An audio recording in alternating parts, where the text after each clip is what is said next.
ಸನ್ಮಾನ್ಯ ಸಿದ್ದರಾಮಯ್ಯರು ಈ ಭಾಗದ ಮುಖ್ಯಮಂತ್ರಿಯರು ಹೈಯೆಸ್ಟ್ ಕೆಲಸ ಕೊಟ್ಟಿರೋದ್ರಲ್ಲಿ ನಂಬರ್ 1 ಮುಖ್ಯಮಂತ್ರಿ ಅಂದ್ರೆ ಸನ್ಮಾನ್ಯ ಸಿದ್ದರಾಮಯ್ಯ ಅವರೇ. ಅನುಕೂಲ ಆಗಿದೆ. ಚೀಟಿ ಕಟ್ಕೊತಾವ್ರೆ, ಮನೆ ಸಮಸ್ಯೆ ಬಗೆಹರಿಸ್ಕೊತಾವ್ರೆ, ಅಕ್ಕಿ ಕೊಡ್ತಾವ್ರೆ. ನೆಕ್ಸ್ಟ್ 2028ಗೆ ಸಿದ್ದರಾಮಯ್ಯ ಸರ್ಕಾರ ಬರೋದ್ರಲ್ಲಿ 2ನೇ ಅನುಮಾನ ಇಲ್ಲ. ಸನ್ಮಾನ್ಯ ಸಿದ್ದರಾಮಯ್ಯನ ಮಕ್ಕಳು ನೆಕ್ಸ್ಟ್ 2028ಗೆ ಅವರೇ ಬರ್ಲಿ ಅಂತ ನಾನು ಹಾರೈಸ್ತಾ ನನ್ನ ಮಾತು ಮುಗಿಸ್ತೀನಿ. ಶಕ್ತಿ ಯೋಜನೆ ಮಾಡಿದ್ದಾರೆ, ಅನ್ನಭಾಗ್ಯ ಮಾಡಿದ್ದಾರೆ, ಮತ್ತೆ ಅವರು ನೀರು ಕೊಡ್ತಿದ್ದಾರೆ, ಕರೆಂಟ್ ಕೊಡ್ತಿದ್ದಾರೆ, ರೋಡ್ ಕೊಡ್ತಿದ್ದಾರೆ, ಮತ್ತೆ ಕಾಲುವೆಗಳು ನೀರು ಹರಿಸ್ತಿದ್ದಾರೆ, ಬಸ್ಗಳಿಗೆ ಹಾಕ್ತಾ ಇದ್ದಾರೆ, ಮತ್ತೆ ಚರಂಡಿಗಳು ವ್ಯವಸ್ಥೆ ಮಾಡ್ತಿದ್ದಾರೆ, ಮತ್ತೆ ಅಂಗನವಾಡಿ ಕೇಂದ್ರಗಳು ಎಲ್ಲ ವ್ಯವಸ್ಥೆ ಮಾಡಿದ್ದಾರೆ. ನಮಗೆ ಕಾಂಗ್ರೆಸ್ ಸರ್ಕಾರ ಒಳ್ಳೆಯದಾಗಿದೆ.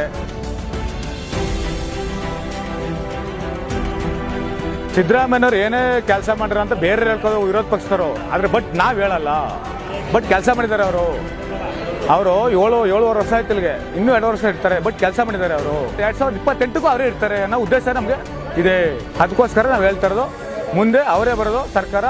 ಅವರು ಒಳ್ಳೆ ಕೆಲಸಗಳು ಮಾಡಿದ್ದಾರೆ, ಒಳ್ಳೆ ಯೋಜನೆ ಕೊಟ್ಟಿದ್ದಾರೆ.